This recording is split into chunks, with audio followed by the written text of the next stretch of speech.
So get this. What if a group of creators could build their own bank, their own network, and their own legal system, all to take a podcast tour truly global? We're going to dive into this because today we're breaking down a blueprint from a group called Inner City Nerds that's trying to do exactly that. And honestly, it's pretty wild. This right here, this is their whole philosophy, from the block to the blueprint. And it's so much more than a catchy tagline. It's literally their operating model. It's all built on the belief that street smarts, when you pair them with some serious, high-level strategy, can build a global movement. It's like taking the raw energy of a freestyle battle and channeling it into a multi-million-dollar global company. And that really brings us to the core question of this whole explainer. How is any of this even possible? We're not just talking about booking a few venues and selling some merch. No. This is about building a completely sovereign media machine from the ground up, one that's designed for total ownership. So let's break it down. Okay, first things first, the vision. Because before you build an engine, you gotta know where you're going. And their destination? It's perfectly captured in this motto: Street Smart, System Ready. So who exactly are the Inner City Nerds, or ICN? Well, you can think of them as a creative collective that lives at this really unique crossroads. On one hand, they have that authentic cultural street cred, but on the other, they operate with this almost corporate executive-level vision. They're basically out to prove that the brilliance coming out of urban communities can and absolutely should lead on a global stage. All right, so how do they actually pull this off? Let's get into the mechanics. The first piece of the puzzle is the engine, a traveling, totally independent studio that's powered by some seriously next-level tech. It all kicks off right here with their mobile tech stack. See, at every single tour stop, they fire up a powerful independent computer, a Fedora workstation node, and they download the entire Bitcoin blockchain. We're talking about a massive 600 gigabytes of data. And here's why that's so crucial. It gives them the power to build their own crypto wallets directly into their apps, completely cutting out any middleman and giving them total sovereign control. Now, this is where it gets really clever. How they stay online no matter what. They host all their content on a peer-to-peer network using tools like ZeroNet. This means the podcast is literally served by its visitors. Just think about that for a second. Their global audience becomes their broadcast network.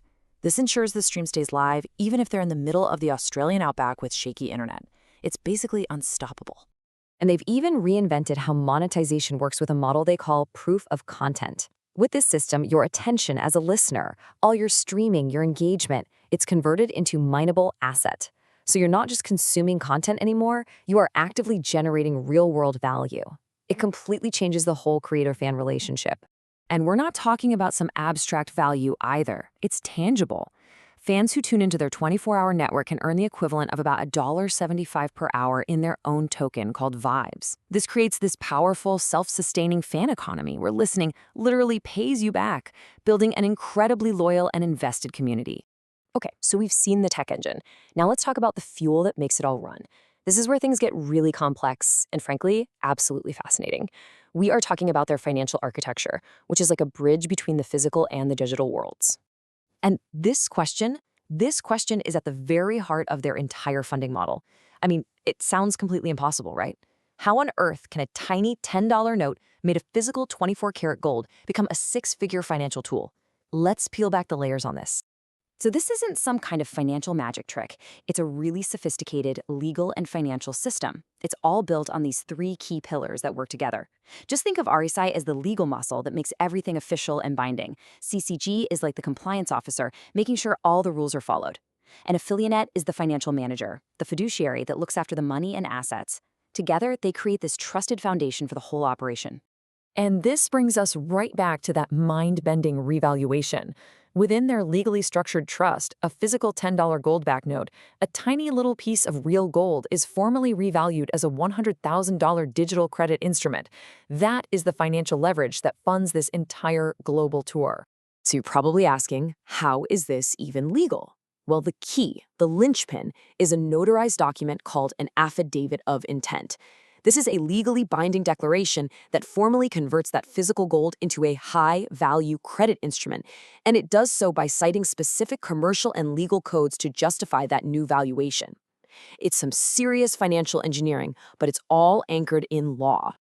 And this is where their technical genius really comes into play. They use two different types of digital tokens. The first is a non-fungible token, an NFT. Think of it like a digital deed to a house. It's totally unique and it proves you own that big valued asset. Then they have a standard coin, which is more like cash. Every coin is the same and you can use it for everyday tour expenses like food and flights. It's a really clever system that perfectly separates legal ownership from day-to-day spending money. Okay, so let's move on and see how all this advanced tech and finance actually plays out in the real world. This is their three-stop global tour, putting the entire blueprint to the test across 3 different continents. Now, this isn't just a random tour. It's a global strategy. The stop in Canada is all about multiplying their assets. London is for establishing their global legal authority. And Australia? Australia is the ultimate test for their decentralized tech. Every stop has a very distinct purpose and its own unique brand. First up, Canada. Here, they're broadcasting from a slick designer penthouse in Toronto, and they're showing off their Silver Soul model. They demonstrate how to use tokenized silver-backed assets to multiply the physical volume by an incredible factor of 286. This whole stop is about branding themselves as the intellectual street division, and fans can even buy NFTs that give them a small piece of ownership in the tour's recordings. Then it's off to London, where the goal is all about establishing authority. They actually work with a civil law notary, a highly specialized legal expert who gives their digital contracts substantive legal authentication. What that does is make their creative agreements valid and enforceable in over 160 countries. They are literally building their own global legal system while branding themselves as a mix of urban luxury and tactical intelligence. And finally, Australia is the ultimate stress test. They're traveling across the outback, using Tor browsers and peer-to-peer seating to host a live cipher. And because the content is served by the visitors, the show just keeps going. They also launch a local soft currency here, which lets their Australian community earn and then immediately use it to tip artists. It's all about building a vibrant fan economy right there on the ground.